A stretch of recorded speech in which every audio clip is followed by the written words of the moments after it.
보여주시죠. 예. 자, 추락 후 1시간 방치입니다.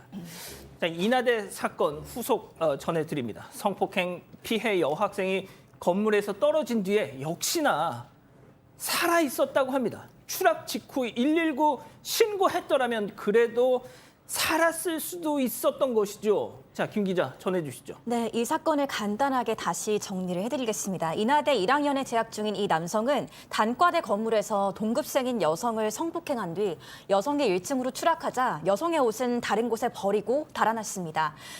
당일 오후에 자취방에서 체포됐는데요. 경찰은 여성이 건물에서 추락한 시간대를 남성이 건물에 들어간 오전 1시 30분부터 그리고 여성이 피를 흘리며 행인에게 발견된 오전 3시 49분 사이로 추정하고 있습니다.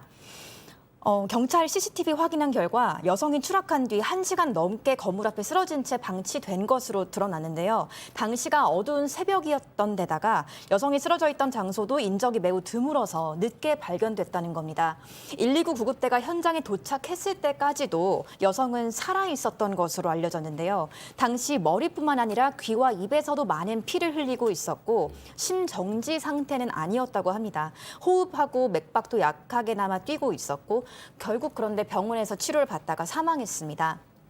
한편 경찰은 남성이 범행 현장에 놓고 갔던 휴대전화에서 동영상 파일을 확보했는데 이 남성이 의도적으로 불법 촬영을 시도한 것인지 조사 중이라고 합니다.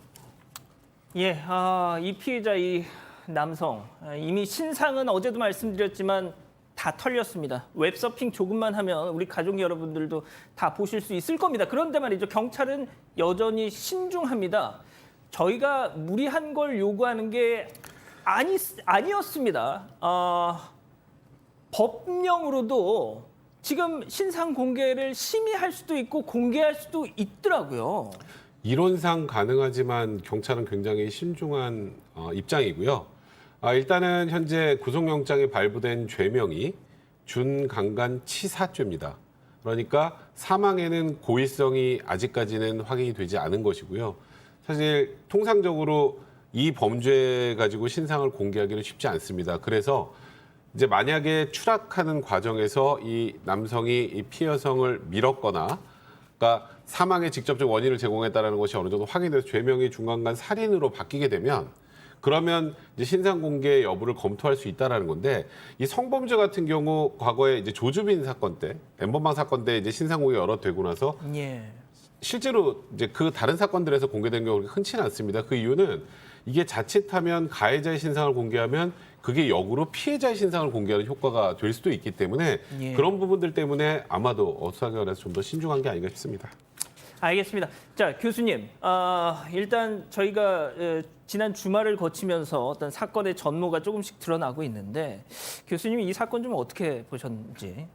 이 사건 같은 경우는 이제 그 대학교 캠퍼스 내에서 그 새내기, 대학 새내기에 의해서 또 새내기가 피해를 당했다라고 하는 그런 측면에서는 우리 국민들에게 상당히 충격을 안겨주는 그런 사건입니다. 그리고 이제 그 당시에 그 피해 학생이 그 추락을 하고 난 이후에 충분히 살릴 수 있는 그런 어떤 시간적인 어떤 여건도 있었음에도 불구하고 거기에서 뭐 119에 신고를 하거나 또는 구호를 하지 않고 오히려 그 가해자 같은 경우는 거기에 현재 남아있는 그 피해 학생의 그 옷이라든가 이런 것들을 다른 데다가 이렇게 흐트려 놓고 자기 집에 가 있다가 이제 그 검거가 됐는데요. 그러니까 이제 증거인멸이라든가 또 이제 뭐 얘기 나오는 것이 휴대폰을 그 자리에 놔두고 갔는데 그건 제가 봤을 때 아마 뭐 다른 뜻이라기보다는 정신이 없어서 놔두고 간 것 같은데 안에서의 내용을 보니까 또 그 어떤 그 성폭행을 한 그런 어떤 과정을 녹음이라든가 녹화라든가 이런 얘기가 나오고 있어요.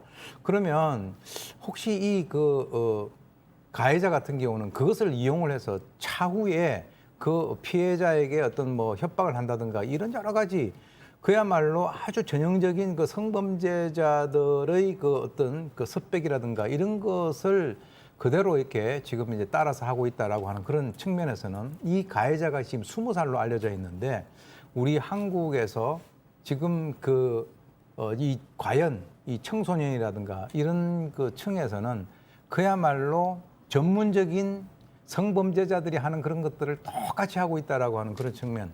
이 굉장히 우리가 좀 생각을 많이 해야 되는 그런 그 시점까지 온 것이 아닌가 이렇게 봅니다.